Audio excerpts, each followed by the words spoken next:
Cumhuriyet döneminde ise devlet meselesi haline getirildi. Arap harfleri yerine Atatürk'ün Latin harflerinin kabulüyle başlattığı dil devrimiyle esas olarak günümüzde konuştuğumuz Türkçenin önü açılmış oldu.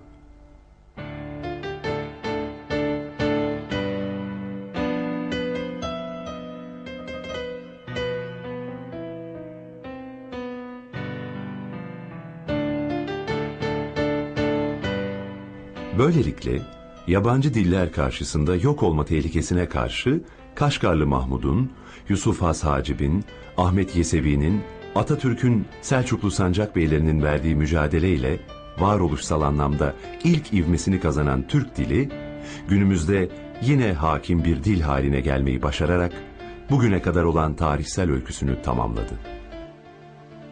Bu süreçte önemli bir durak olan Kaşgarlı Mahmud'un eseri, Divan-ı Lügati Türk'ün orijinal eserinden birinci kopyası olduğu sanılan nüshası ülkemizde korunuyor. Tek yazma nüsha olan Divan-ı Lügati Türk, 319 yaprak, yani 638 sayfadır. Yazısı oldukça kötü bir nesih bozmasıdır.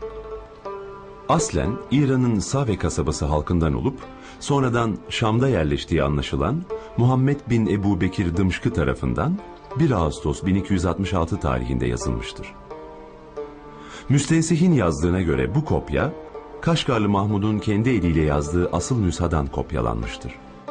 Divanın bu tek yazma nüshası, restorasyon nedeniyle geçici olarak Beyazıt Devlet Kütüphanesi'ne taşınmış olan Fatih Millet Kütüphanesi'nde, eski adıyla Ali Emiri Efendi Kütüphanesi'nde bulunuyor.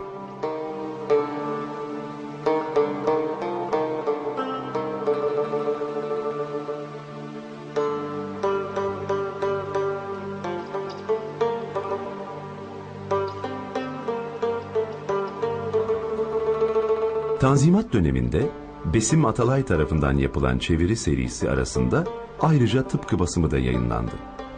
Namık Kemal Zeybek'in Kültür Bakanlığı döneminde de yaklaşık 300 adet basılarak ikinci bir tıpkı basım yayınlandı. Günümüze değin ikinci bir kopyasına rastlanmayan divanın ele geçen yazma nüshasının bulunma öyküsü ise en az yazarı Kaşgarlı Mahmud'unki kadar gizemli ve ilginç.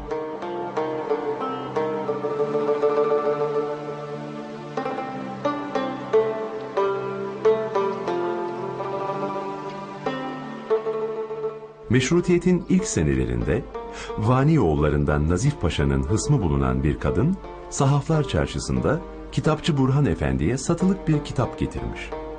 Burhan Efendi kitabı satmak üzere Marif Nezaretine götürmüş, nezaret kitaba istenilen 30 sarı lirayı çok görerek almamış.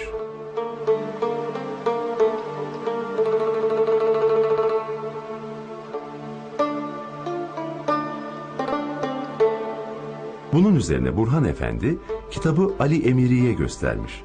Emiri kitabın değerini anlayarak hemen 30 liraya almış. Rahmetli Emiri kitabı aldığına çok sevinmiş.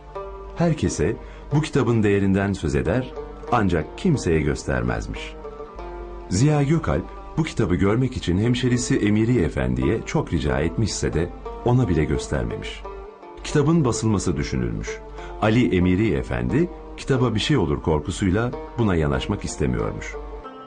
Nihayet Sadrazam Talat Paşa'nın işe karışmasıyla Emiri Efendi, Kilisli'nin basım işlerine bakması şartıyla razı olmuş. Böylelikle bu eşsiz eserde kaybolmaktan kurtarılmış. Kaşgarlı Mahmud'un anısına saygılarımızla. Kino boşallandı. Film toz qurgan. Kino bitti. Film tugadi. Kino töngen. Film fasıldı. Film bitti. Film boşagan. Kinoga tamam. Kino to'ksuv, verta. Filmin sonu.